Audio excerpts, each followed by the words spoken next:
Hello my fellow friends and viewers, and welcome to another video of mine.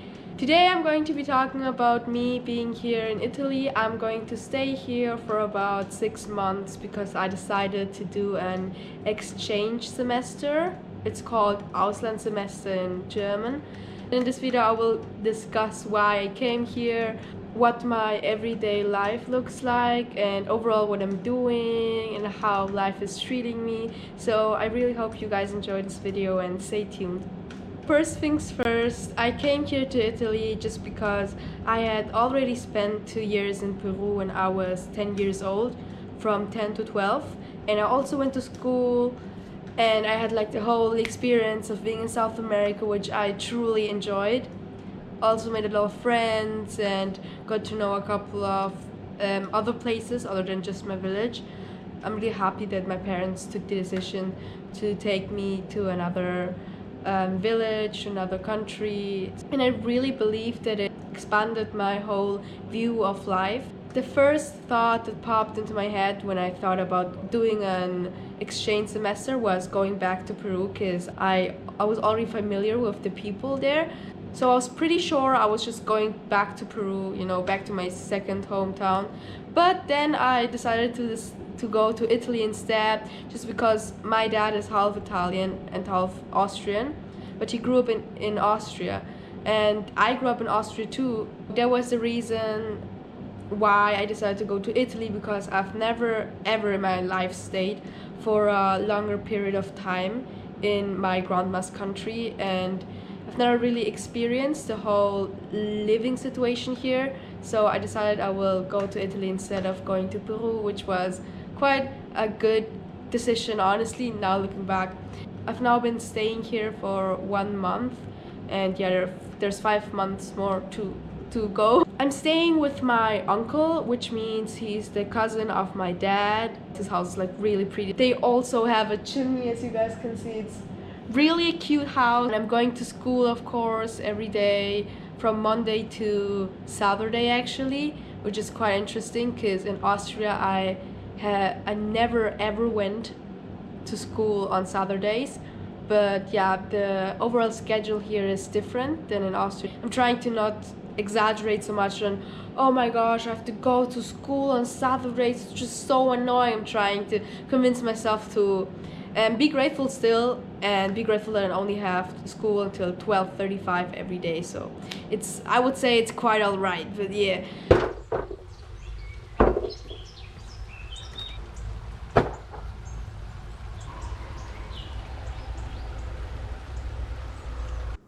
I usually start off my day with warm tea. These days I've been really enjoying drinking it with honey. So the plan actually was going to the city, because I live in a town in Italy, and eating in a restaurant, I don't know, seeing the city, seeing some of where I'm staying, but it didn't work. It's raining really bad and I'm wet everywhere. It's also a little bit cold, so I changed the plan and I'm going to return to the house. And I already bought a couple of groceries to make myself food. The next day was so pretty, as you guys can see.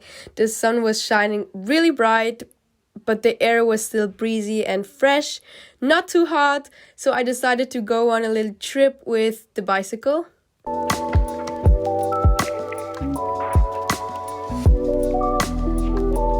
Because yesterday it rained a lot, I decided to go out today, the next day actually, because it's really sunny, as you guys can see. I wanted to go actually to the city, but I kind of got lost and I just went wherever, and then I just found myself here.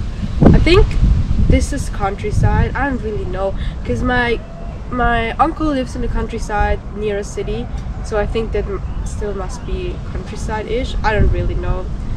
I noticed that today I came quite mad from school. I don't know why. Mad and anxious, and I can't figure out why, but I think I will just start to meditate and reflect on a couple of things and I guess then it will go away, but yeah. I guess I should just see the positive in life right now, that I'm able to be here in Italy. I don't really want to get into it that much just because it's quite personal. I need to just take a step back and reflect on things instead of starting to like hurry and get anxious. It's truly beauty of life, isn't it? Just to be able to look at the world from a bird's eye view. You know, always when I get confused or when I get sad or anxious, it's always good to get out of your body. Inhale a couple of breaths and try to be present. When people say things they don't really mean, it is really easy to jump into conclusions of what they might have meant or what they might have thought.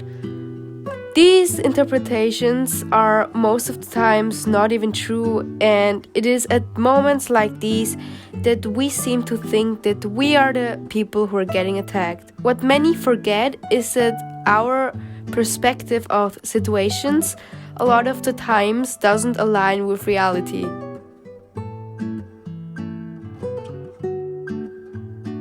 I like thought that people are telling me things just so I feel bad. After these situations or conflicts pass, I really noticed that it is actually me who feels bad.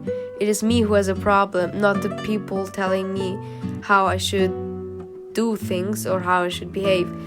So if you're ever finding yourself in a foreign country and you notice that you just do a lot of the things differently, not wrong, just differently, just know that it is completely normal, that you still have to get to know the country and get to know the people where you're staying at.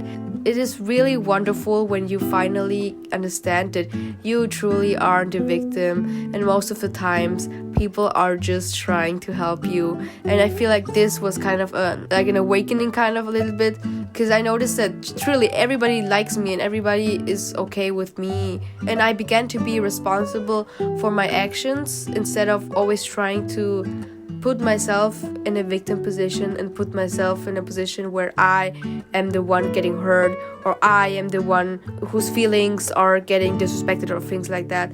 Life becomes much more easier and flowier, and I overall feel just happier when I let go of people's judgment and stop judging myself for once. When you stop judging yourself, what everyone else says truly doesn't matter anymore. And yeah, that is like a big thing that I experienced here in Italy on the like more spiritual, like maturing, growing part. No one can really make me feel sad or hurt my feelings or invalidate my opinions. I just can't take it to heart or just leave it or just really accept people the way they are and just keep loving them just how they are, you know, and have compassion with other people. So I'm really grateful for this experience in Italy that I'm having right now and all the like adult things that I'm learning right now staying here. I think I haven't told you that my family has a really cute but also kind of sometimes aggressive dog whose name is Zeus. You can see him here. He's really happy at 1 second and then at the next he just snaps at you. But yeah, I still love him. Everybody still loves him. He's kind of bipolar, but yeah, that's just the way he is. I just went out of this little park where we were and I decided to go into the city, and look what I thought. Bro, I'm not joking. Those are like little... Nonna Bruna, who is the grandma of my cousins, has traveled almost everywhere around the world. She's also been to China and South Korea and Japan. That's why she really likes celebrating events of other cultures, just like Chinese New Year. So she asked me if I could draw a cute little dragon because we're in a year of the dragon right now. I did not finish the dragon on time. I finished it later on, so this is the final result. The other day, Nonna Bruna also invited me to her house to make some good Italian pizza. She told me that she likes doing it several different ways, and this is just one of the many ways she knows how to make pizza. So first of all, we added some flour, 2 types of flour, into a large bowl and mixed it with water. We used in total 500 grams of flour, from which 300 grams are pastry flour and 200 grams are hard durum wheat. We then proceeded to add salt and yeast, and I just kept mixing it with a wooden spoon until kind of a pastry was formed. Nonna Bruna also told me that you could knead it with your hands at the end. The pizza tastes the best when you let it rest overnight, but we didn't want to wait the whole next day, so we just let it rest for 4 hours or so.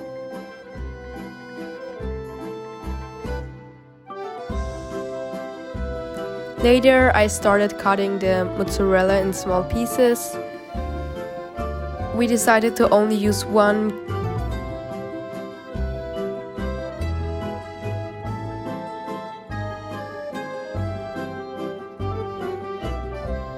Next, we assembled the tomato sauce on the dough that was already laid on a baking sheet. We decided to go for a very simple pizza. We just added some tomatoes, some cherry tomatoes, the mozzarella that we cut before, and olives. At last, we obviously put it into the oven to bake, and the pizza was absolutely delicious, really good.